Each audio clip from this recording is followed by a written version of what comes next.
নমস্কার, দেখছেন রিপাবলিক বাংলা। বাংলার খবর কি নিয়ে আমি পৌলমী রয়েছি আপনাদের সঙ্গে। বাংলার খবর মানে আপনার খবর, আপনার পাড়ার খবর। কোচবিহার থেকে কাকদ্বীপ, দার্জিলিং থেকে দীঘা, পুরুলিয়া থেকে পেট্রাপোল। আপনার অভিযোগ, আপনার প্রতিবাদ, আপনার কণ্ঠস্বর হয়ে শুরু করছি বাংলার খবর কি। বাংলা জুড়ে বর্তমানে একটাই বিষয়, কেননা যেভাবে টর্নেডো তাণ্ডব হয়েছে তাতে লন্ডভন্ড হয়ে গিয়েছে জলপাইগুড়ির বিস্তীর্ণ অংশ। উপড়ে পড়েছে বহু গাছ, ক্ষতিগ্রস্ত অসংখ্য বাড়িঘর। ঘটনায় আহত হয়েছেন বহু মানুষ। গতকাল রাতের পর সকালেও ঘটনাস্থলে যায় এনডিআরএফ, রয়েছেন প্রশাসনিক আধিকারিকরা। চলছে পরিস্থিতি স্বাভাবিক করার চেষ্টা।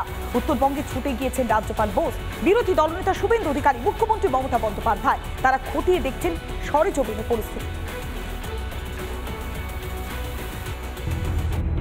ঝড়ে তছনছ উত্তরবঙ্গের একাংশ। জলপাইগুড়ির সদরের পাশাপাশি প্রবল ক্ষতির মুখে পড়েছে ময়নাগুড়ি, আলিপুরদুয়ার সহ বিস্তীর্ণ এলাকা।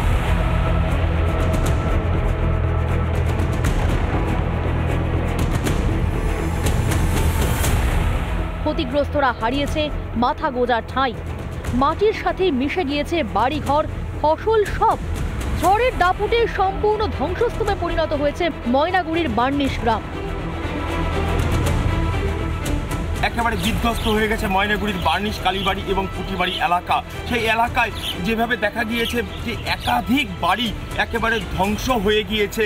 কোথাও মাটি চাপা পড়েছে, কোথাও বাড়ি চাপা পড়েছে, কোথাও বাড়ির এক জায়গায় গাড়ি ছিল সেটাও ছিটকে চলে গিয়েছে অন্য জায়গায়। এই একই অবস্থা কিন্তু আজও একইভাবে রয়েছে। উদ্ধার কাজে নেমেছে রাজ্য প্রশাসনের উদ্ধারকারী দল এবং কেন্দ্রের উদ্ধারকারী দল। অবস্থা মানে জীবন বাঁচা মুশকিল অবস্থা। আপনার বাড়ির কি ক্ষয়ক্ষতি? কিচ্ছু নেই, সব উড়ে চলে গেছে। বাড়ি দেখেন কি অবস্থা ছিল ঝড়ের সময়। মানে এত যে স্পিড আর বলা যায় না, মানে কি ঝড়, বাপরে, এরকম জীবনে দেখিনি। আমার জীবনে প্রথম। 40 থেকে 50 জন, 100 জন মতন আহত আছে আর 5 জন মারা গেছে। কাঁচা টিনের বাড়িতে নিত্য বসবাস, বারবার আবেদনের পরও মেলেনি আবাসের ঘর। অভিযোগ বার্নিশ গ্রামের বাসিন্দাদের। কিচ্ছু নেই, সব বাড়ি ঘর ভেঙে। কাঁচা বাড়ি ছিল না পাকা বাড়ি? কাঁচা পাকা দুটো। সরকারিভাবে কোনো ঘর পেয়েছিলেন? না, কিছু পাইনি। আবাস যোজনায় আবেদন করেছিলেন? করছিলাম, আমি পাইনি। সামান্য ইনজুরি যারা ছিল তাদেরকেও পাঠানো হয়েছে ট্রিটমেন্টের জন্য। এবং রাত্রেবেলায় আমরা বিডিও অফিসের থেকে ডিএম ম্যাডামও এসেছিলেন, সবাই এসে আমরা এখানে রিলিফ ফান্ড দুটো জায়গায় খুলে সেই সমস্ত জায়গা থেকে সব জায়গায় ত্রিপল পাঠানো। বাড়ি বাড়ি গিয়ে আমাদের ছেলেরা বাড়ি বাড়ি গিয়ে কালকে খাবার পৌঁছে। ঝড়ে ব্যাপক ক্ষতি হয়েছে আলিপুরদুয়ারের একাংশেও।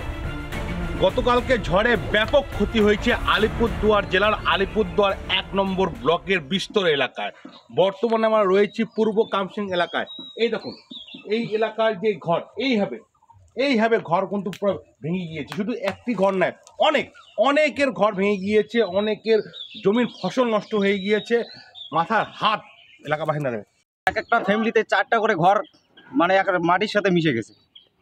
তারাতে এখন থাকবে মানে সেই ব্যবস্থাটুকু নাই। চাষবাস, ভুট্টা ক্ষেত হওয়ার আগ মুহূর্তেই সব মাটির সাথে মিশে গেছে। আনুমানিক এই দক্ষিণ কামসিংয়ের ম্যাক্সিমাম 100টি পরিবার গৃহহীন এখন।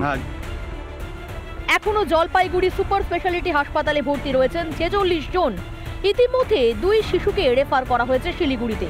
হাসপাতালে আহতদের দেখতে যান বিরোধী দলনেতা শুভেন্দু অধিকারী। ডাক্তারবাবু, নার্স, এদের আমি ধন্যবাদ দেব। সারা রাত্রি ধরে তারা কাজ করেছেন। আপিল করব আপনাদের মাধ্যমে জলপাইগুড়ি এবং উত্তরবঙ্গের এনজিওদের, পীড়িত লোকেদের জামা কাপড়, খাওয়ার, ওষুধ, রক্তদান সবগুলো দিতে পারে। পরিস্থিতি নিয়ন্ত্রণে ইতিমধ্যেই রাজভবনে চালু করা হয়েছে হেল্পলাইন নম্বর। পরিস্থিতি খতিয়ে দেখতে উত্তরবঙ্গে পাড়ি দিয়েছেন রাজ্যপাল। তিনি ঘুরে দেখেন ময়নাগুড়ির ত্রাণ শিবিরও। রিপাবলিক বাংলা। মাত্র কয়েকটা মিনিট, তাতেই লন্ডভন্ড হয়ে গিয়েছে উত্তরবঙ্গের একাংশ। গৃহহীন বহু মানুষ। কিন্তু সরকারি আবাস যোজনার মতো প্রকল্প থাকার পরেও কেন এতগুলি পরিবারকে কাঁচা বাড়িতে বসবাস করতে হচ্ছে তা নিয়ে প্রশ্ন তুলেছেন বিরোধীরা। এর মাঝেই ঝড়ের ক্ষয়ক্ষতি নিয়ে মুখ্যমন্ত্রীর সঙ্গে ফোনে কথা বলেছেন কেন্দ্রীয় স্বরাষ্ট্রমন্ত্রী অমিত শাহ। পাশাপাশি টুইট করে নিহতদের আত্মার শান্তি কামনা করেছেন তিনি।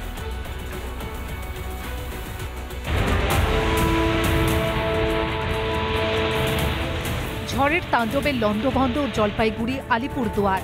মাটির সঙ্গে মিশে গিয়েছে শয়ে শয়ে বাড়িঘর। গৃহহীন হয়ে পড়েছে বহু পরিবার।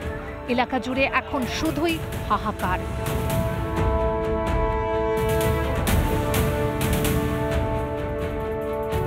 দেখলেন ছবিগুলো, কয়েক মিনিটের ঝড়ে কি অবস্থা উত্তরের একাংশের। কিন্তু কেন ঝড়ের কারণে বেঁচে থাকার সমস্ত সম্বলটুকু হারাতে হলো কয়েকশো পরিবারকে? কেন আবাস যোজনার মতো পরিষেবা থাকার পরও দুর্যোগ মাথায় নিয়ে বসবাস করতে হলো এতগুলি পরিবারকে? আমাদের কিচ্ছু নেই, সব বাড়ি ঘর ভেঙে চুরমার হয়েছে। কাঁচা বাড়ি ছিল না পাকা বাড়ি? কাঁচা পাকা দুটো। সরকারিভাবে কোনো ঘর পেয়েছিলেন? না, কিচ্ছু পাইনি। আবাস যোজনায় আবেদন করেছিলেন? করছিলাম, আমি পাইনি। পাকা বাড়ি হলে আজকে এই ঘটনা ঘটতো না। আবাস যোজনার টাকা পেয়েছেন আপনারা? না, আমি তো এখানে দেখতে। আবাস যোজনার টাকা পেয়েছেন? না, এখন আবাস যোজনার টাকা পেয়েছেন আপনারা? না না, আমি কেউ আবাস যোজনার টাকা পায়নি। শুনলেন তো কি অভিযোগ করছেন ময়নাগুড়ির বাসিন্দারা? পাকা ঘরের জন্য আবাসের আবেদন করেও নাকি মেলেনি সরকারি পরিষেবা। জলপাইগুড়ি সুপার স্পেশালিটি হাসপাতালের পাশাপাশি ক্ষতিগ্রস্ত এলাকা পরিদর্শনে যান বিরোধী দলনেতা। কথা বলেন ক্ষতিগ্রস্তদের সঙ্গে। একই সঙ্গে তিনি যান ত্রাণ শিবিরেও। রাজ্যে আবাস যোজনার টাকা কোথায় গিয়েছে তা নিয়ে প্রশ্ন তোলেন শুভেন্দু অধিকারী। ৪৫,০০০ কোটি টাকা নরেন্দ্র মোদীজির সরকার দিয়েছে গত 10 বছরে, এবং ৪২ লক্ষ বাড়ি হয়ে গেছে বলে রাজ্য সরকার ইউটিলাইজেশন দিয়েছে ৪৫,০০০ কোটি টাকা। আরামবাগের সভা থেকে প্রধানমন্ত্রী নিজে বলেছেন। তারপরেও এই অবস্থা দেখুন, এই 3টে গ্রামে 800 বাড়ি গেছে। এরপরেও তো বিচ্ছিন্নভাবে জলপাইগুড়ি থেকে আলিপুরদুয়ার, কুমারগ্রাম বহু জায়গায় ঘটেছে, কয়েক হাজার বাড়ি ধ্বংস হয়েছে। টাকা পেয়েছেন প্রধানমন্ত্রী আবাস যোজনা? না। পাকা বাড়ি থাকলে আজকে এই ঘটনা ঘটতো আপনার কি মনে হয়? না, পাকা বাড়ি থাকলে কোনো ঘটনা হতো না। শুভেন্দু বাবুকে জানাবেন কি এই ঘটনাটা? জানাচ্ছি তো, জানাচ্ছি। আমাদের দাদা সব পাশে আছে। এই মুহূর্তে বিরোধী দলনেতাকে যে আবাস যোজনার টাকা ঢোকেনি সে বিষয়টা এখানকার সাধারণ মানুষ জানাচ্ছেন এবং রীতিমতো কান্নায় ভেঙে পড়েছেন যে পরিস্থিতি, এবং দিকে দিকে কেবলমাত্র ধ্বংসস্তূপ ছাড়া আর কিছুই দেখা যাচ্ছে না। বিরোধী দলনেতা সামগ্রিকভাবে গোটা পরিস্থিতি এই মুহূর্তে খতিয়ে দেখছেন গ্রাউন্ড জিরো থেকে। পানীয় জলের সমস্যার পাশাপাশি সাধারণ মানুষের যে বাসস্থান সংক্রান্ত সমস্যা সেগুলো কত দ্রুততার সহকারে মিটিয়ে দেওয়া যায় সেই বিষয়টাও মূলত দায়িত্ব দিলেন কৌশিক বাবুকে, স্থানীয় বিধায়ককে, যাতে পরিস্থিতি দ্রুততার সহকারে সামাল দেওয়া যায়। কেন সাধারণ মানুষ আবাসের ঘর পাবেন না, কেন তাদের বঞ্চিত করা হবে তা নিয়ে সরব কংগ্রেসও। চা সুন্দরী প্রকল্পে উত্তরবঙ্গে কি বাড়ি করেছে, পাকা বাড়ি না দোতলা বাড়ি না চারতলা বাড়ি, একবার আপনারা গিয়ে দেখে আসুন। দিদির তো মুখে কোনো ট্যাক্স লাগাতে পারবো না আমরা। কোন চা সুন্দরী বাড়ি পেয়ে কোন চা বাগানের শ্রমিক খুশি হয়েছে তাদের তালিকাটা একটু দেখতে চাই আমরা। রাজ্যে আর কত দুর্নীতি হবে? টাকা দেওয়ার পরেও কতদিন কেন্দ্রের দিকে আঙুল তুলবে রাজ্য সরকার? রাজ্যের দুর্নীতির দায় কেন ভুগবে সাধারণ মানুষ? রিপাবলিক বাংলা।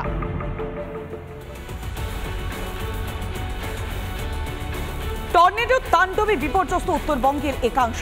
ভিটে মাটি হারিয়ে সর্বশান্ত বহু মানুষ। প্রিয়জনকে হারিয়ে আজ তারা অসহায়। পরিস্থিতির সরেজমিনে খতিয়ে দেখতে উত্তরবঙ্গে গিয়েছেন মুখ্যমন্ত্রী মমতা বন্দ্যোপাধ্যায় এবং বিরোধী দলনেতা শুভেন্দু অধিকারীও। কঠিন এই পরিস্থিতিতে দিয়েছেন পাশে থাকার আশ্বাস। এখনো কোনো কিছু পাইনি, খালি পাইছি মুড়ি আর জল। এখন কি করি দেখা যাক সরকারে কি করে। এখন কয়েক মুহূর্তের টর্নেডো তাণ্ডবে ঠিক এইভাবেই উলট পালট হয়ে গিয়েছে ওদের জীবন। বদলে গিয়েছে আলিপুরদুয়ারের একাধিক গ্রামের চেনা ছবিটাও। সব হারিয়ে ত্রাণ শিবিরে আশ্রয় নিয়েছেন অনেকেই। পরিস্থিতি সরেজমিনে খতিয়ে দেখতে আলিপুরদুয়ারের ত্রাণ শিবিরে যান মুখ্যমন্ত্রী মমতা বন্দ্যোপাধ্যায়।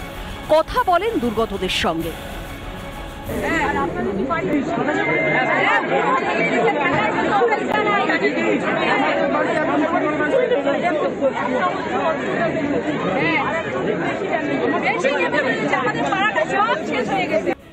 কাছে পেয়েছেন মুখ্যমন্ত্রীকে। নিজেদের শোচনীয় পরিস্থিতির কথা বারবার তুলে ধরে একটু আশ্রয়ের জন্য করুণ আর্তি জানাচ্ছেন সর্বহারারা।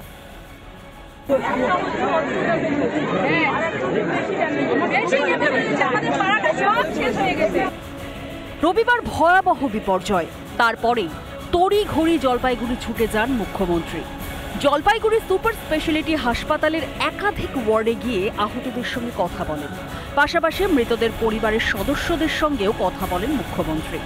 অন্যদিকে সোমবার সকালে তড়িঘড়ি জলপাইগুড়ি যান বিরোধী দলনেতা শুভেন্দু অধিকারীও।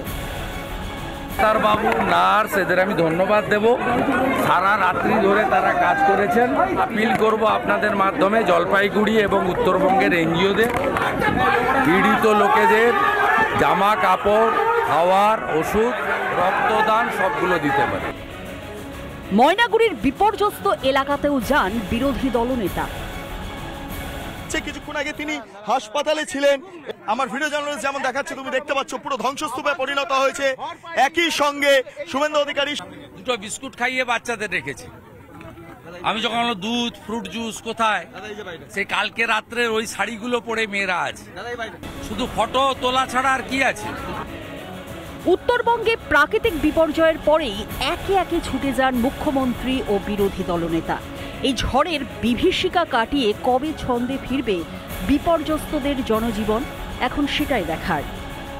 বিট্টু রায়চৌধুরী ও সুদীপ চ্যাটার্জির রিপোর্ট, রিপাবলিক বাংলা।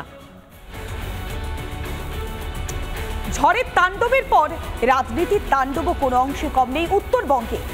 উত্তরবঙ্গে মিছিল, মিটিং সবটাই চলছে। আর এবার মিছিলে হামলার ঘটনায় উদয়ন গুহকেই সরাসরি দায়ী করলেন নিশীথ প্রামাণিক। তার দাবি, হামলার পেছনে উদয়নের মদত রয়েছে।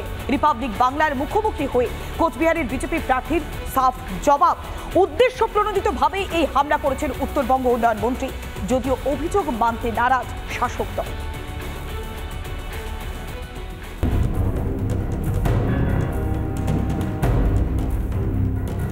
বিধানসভা নির্বাচন, পঞ্চায়েত ভোটের পর লোকসভা নির্বাচনের আগেও খবরের শিরোনামে কোচবিহার। উদয়ন গুহ বনাম নিশীথ প্রামাণিকের লড়াইয়ে উত্তপ্ত উত্তরের এই জেলা। হামলা পাল্টা হামলার অভিযোগে সরগরম কোচবিহার। অনুমতি নিয়ে হচ্ছিল কর্মসূচি, সেখানেই নাকি উদয়নের দলবল হামলা চালায়, অভিযোগ নিশীথের। প্রশাসনের কাছে পারমিশন নিয়ে আমাদের পূর্ব নির্ধারিত কার্যক্রম করছিলাম এবং উদয়ন গুহ তার দলবল নিয়ে সেখানে এসে উপস্থিত হয়।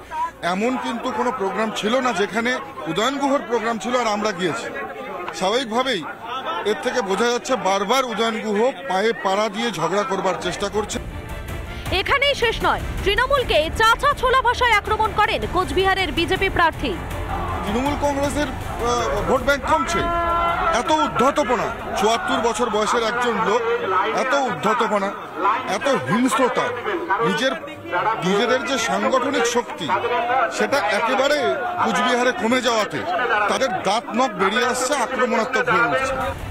মানুষের সমর্থন আছে, তাই জেতার বিষয়ে ১০০% আশাবাদী নিশীথ প্রামাণিক। শীতলকুচির মাটিতে জনসাধারণ কিভাবে আমাদেরকে সমর্থন করছে আপনারা দেখছেন এবং নিশ্চিতভাবে শীতলকুচির মানুষ দুহাত ভরে আমাদেরকে আশীর্বাদ করে।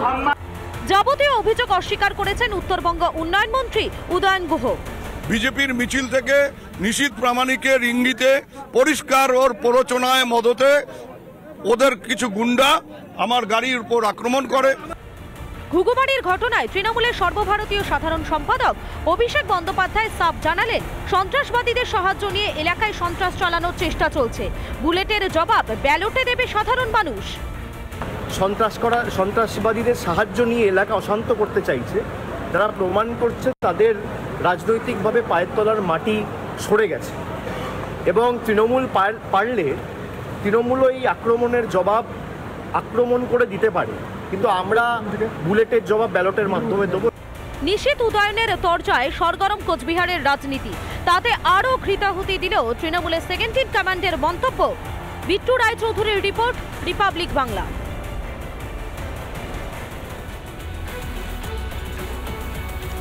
হামলা, সন্ত্রাস, রাজনীতি, এই তিনে মিলে সরগরম কোচবিহারের রাজনীতি। কেননা দোরগোড়ায় তো লোকসভা নির্বাচন, সেই নির্বাচনের আগেই রাজ্য জুড়ে উঠতে শুরু করেছে একের পর এক অভিযোগ। দুর্নীতি, চাল এবং একই সঙ্গে কয়লা, একের পর এক চুরি। আবাসের ঘর চুরির সঙ্গে নতুন ইস্যু সন্দেশখালী। সোমবার উত্তরবঙ্গে পরপর দুটি জনসভা থেকে সবকটি ইস্যুতেই রাজ্যের শাসক দলকে তুলোধনা করলেন বিরোধী দলনেতা শুভেন্দু অধিকারী। নিশীথ প্রামাণিকের হয়ে ভোট প্রচারে বিরোধী দলনেতা শুভেন্দু অধিকারী।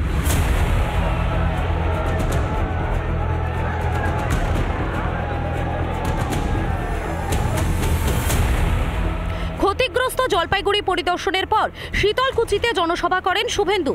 সেখান থেকে নিশীথ প্রামাণিককে 2019-এর তুলনায় 3 গুণ মার্জিনে জিতিয়ে আনার ডাক দেন তিনি। একই সঙ্গে সন্দেশখালীর বদলা নেওয়ার কথাও শোনা যায় বিরোধী দলনেতার গলায়। মার্জিনটা ট্রিপল করবেন তো? 54 না কত ছিল না গতবারে? মাত্র 15 দিনের প্রস্তুতি, এবারে তো 2.5 মাসের প্রস্তুতি। 1.5 লাখ পেরোবে তো? আরো বাড়াবেন তো? নিশ্চিত তো? না জাগিলে হলো না, এ বিশ্ব জাগে না। এত মা এসেছে, মায়েরা এসেছে, দেবী শক্তি এসেছে, শক্তি স্বরূপারা এসেছে। এরা সবাই সন্দেশখালীর বদলা নেবে 19 এপ্রিল ইভিএমে। গতকাল ফের নিশীথ প্রামাণিকের মিছিলে হামলার অভিযোগ ওঠে। সে বিষয়ে উদয়ন গুহকে এক হাত নেন শুভেন্দু। আরে গুন্ডা উদয়ন গুহ বিরাট নেতা। উদয়ন গুহ গোটা কোচবিহারকে জ্বালিয়ে পুড়িয়ে মারছে। আপনারা কি ভুলে গেছেন আনন্দ বর্মনের মৃত্যু? ভুলেছেন নাকি? ভুলেছেন নাকি? আপনারা রাজবংশী যুবক মৃত্যুঞ্জয় বর্মন কালিয়াগঞ্জে বুকে গুলি করে মেরেছিল, ভুলে যাননি তো? ভুলে যাননি তো? এই জনসভার মঞ্চ থেকে ভোট পরবর্তী হিংসা এবং বিজেপি কর্মীদের উপর হামলা নিয়ে শাসক দলকে হুঁশিয়ারি দেন নিশীথ প্রামাণিক। 2021-এর নির্বাচনের পরবর্তী সময়ে যে অত্যাচার সমগ্র বাংলা জুড়ে চলেছে, সমগ্র শীতলকুচি জুড়ে চলেছে, শীতলকুচির মানুষ, ভারতীয় জনতা পার্টির মানুষ, শীতলকুচির সাধারণ মানুষ সেই অত্যাচারের কথা ভুলে যায়নি। সেই অত্যাচারটা মনের মধ্যে রেখেছে, সেই হিসেবটা মনের মধ্যে লিখে রেখেছে। আর 2024-এর এই নির্বাচনের পর যখন ফল প্রকাশ হবে, ফল প্রকাশ হবার পর মাননীয় মুখ্যমন্ত্রীর আদরের এই দুষ্টু ছেলেরা যেখানেই থাকুক না কেন, শীতলকুচির মানুষ তাদেরকে খুঁজে বের করবে। এর দায়িত্ব কিন্তু আমরা নিতে পারবো না। শীতলকুচির পর মনোজ টিগ্গার সমর্থনে তুফানগঞ্জ সভা করেন শুভেন্দু। সেখান থেকে পিসি ভাইপোকে বিসর্জনের ডাক দেন তিনি। और तो 1 जून ये तो माने पहले झांकी है, शेष अभी बाकी है। আমাদের সব বিটে যাবে 23 মে বিকাল বেলা, তারপর ডায়মন্ড হারবারে পড়বো আমরা। সব রেডি, গোটা রাজ্যের 1 লক্ষ বিজেপি কর্মী রেডি আছে। দক্ষিণ কলকাতা আর ডায়মন্ড হারবার পিসিআর ভাইপোর নাকের জল চোখের জল যদি না করিয়ে দিতে পেরেছি, আমরা মোদিজির সেনা নই। নরেন্দ্র মোদী বাংলায় এসে টার্গেট বেঁধে দিয়েছেন 42-42। তাই সমতল থেকে পাহাড় ছুটছেন বিরোধী দলনেতা। লক্ষ্য একটাই, দলীয় প্রার্থীদের জিতিয়ে আনা। সূর্য অস্তমিত, প্রবল রৌদ্রকে উপেক্ষা করে আপনারা এই সভা কানায় কানায় কানায় কানায় ভরিয়ে দিয়েছেন। রিপাবলিক বাংলা। ইলেকশন কমিশনের শোকজের জবাব দিলেন বর্ধমান দুর্গাপুরের বিজেপি প্রার্থী দিলীপ ঘোষ। সম্প্রতি মমতা বন্দ্যোপাধ্যায়ের বিরুদ্ধে বিতর্কিত মন্তব্য করায় শোকজ করেছিল নির্বাচন কমিশন। পাশাপাশি তৃণমূলের বিরুদ্ধে ওঠা অভিযোগে কি পদক্ষেপ তার উপরে নজর রাখছে সেদিকে দাপুটে বিজেপি নেতা। কেননা ইতিমধ্যেই তিনি জবাব দিয়েছেন, তারপরে নজর রাখছে নির্বাচন কমিশন। এবং একই সঙ্গে তার যে প্রচার পর্ব, সেই প্রচার পর্বে আরও সংযত হতে হবে এবং বিশেষ করে ভাষা সংযমটা অত্যন্তই জরুরি, এমনটাই জানিয়েছেন দাপুটে বিজেপি নেতা। আমি ওই কথা বলেছি যে আগামী দিনে আমি ভাষা যাতে ঠিক হয় সে সতর্ক থাকবে। আগের বারেও মমতা ব্যানার্জিকেও ব্যান করেছিল। নির্বাচন, বিশেষ করে পশ্চিমবাংলায় যে ধরনের রাজনীতি চলে, নির্বাচন কমিশন সেটাকে অ্যালাউ করবে না হয়তো। আপনারা জানেন কী ধরনের ভাষা ব্যবহার, তো এটা তর্ক বিতর্ক চলতে থাকে। আর সবার এ ব্যাপারে সতর্ক থাকা উচিত যাতে টেম্পারেচার না বাড়ে। ভোটের উত্তাপ বাড়ার সঙ্গে সঙ্গে বাড়ছে দুই প্রার্থীর গর্জন। কখনো কথার মারে ছক্কা হাঁকাচ্ছেন বিজেপির প্রার্থী দিলীপ ঘোষ, পাল্টা আউটসুইং করবার চ্যালেঞ্জ করছেন বর্ধমান দুর্গাপুর আসনের তৃণমূল কংগ্রেস প্রার্থী কীর্তি আজাদ। बच के रहना रे बाबा, बच के रहना रे, टीएमसी से बच के रहना। বর্ধমান দুর্গাপুর কেন্দ্রে যুযুধান প্রতিপক্ষ দিলীপ ঘোষ, কীর্তি আজাদ। বিনা লড়াইয়ে জমি ছাড়তে রাজি নয় কেউই। কখনো চা চক্র, কখনো সবজি বাজারে জনসংযোগে দিলীপ। প্রতিপক্ষকে হালকাভাবে নিচ্ছেন না কীর্তিও। বিষাক্ত বাউন্সারে দিলীপকে ঘায়েলের চেষ্টা কীর্তি। গান গেয়ে পাল্টা জবাব দিলেন দিলীপ ঘোষও।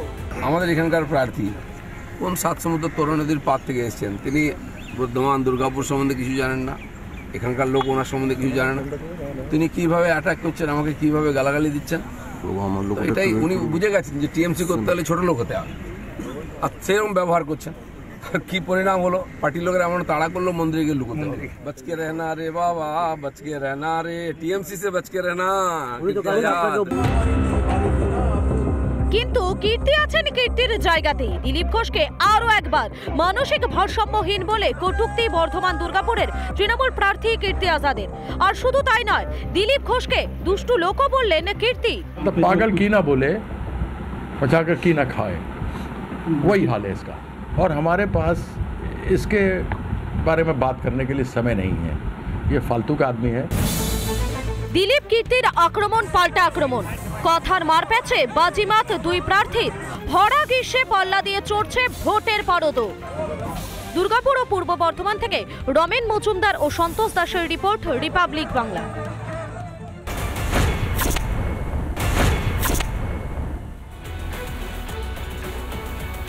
প্রচারে কুকথার ফুলছড়ি অব্যাহত শাসক দলের নেতাদের। বাঁকুড়া তৃণমূল প্রার্থী অরূপ চক্রবর্তী প্রচারে গিয়ে বিজেপিকে নিয়ে কুকথার স্রোত তৃণমূল ব্লক সভাপতি রেজাউল খানের। বিজেপি যদি গ্রামে আসে তাহলে কুকুর বেড়ালের মতো তাড়ান, এমনটাই নিদান দিলেন শাসক নেতা। নির্বাচনের আগে জাগিরে চড়ছে রাজনীতির উত্তাপ।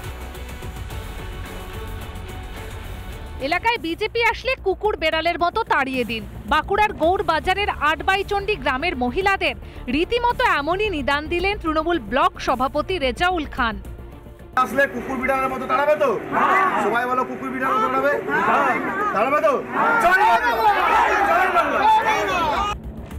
এই বিষয়ে প্রশ্ন করা হলে ব্লক সভাপতি সাফাই, তিনি শুধু গ্রামবাসীদের সঙ্গে তাল মিলিয়েছেন।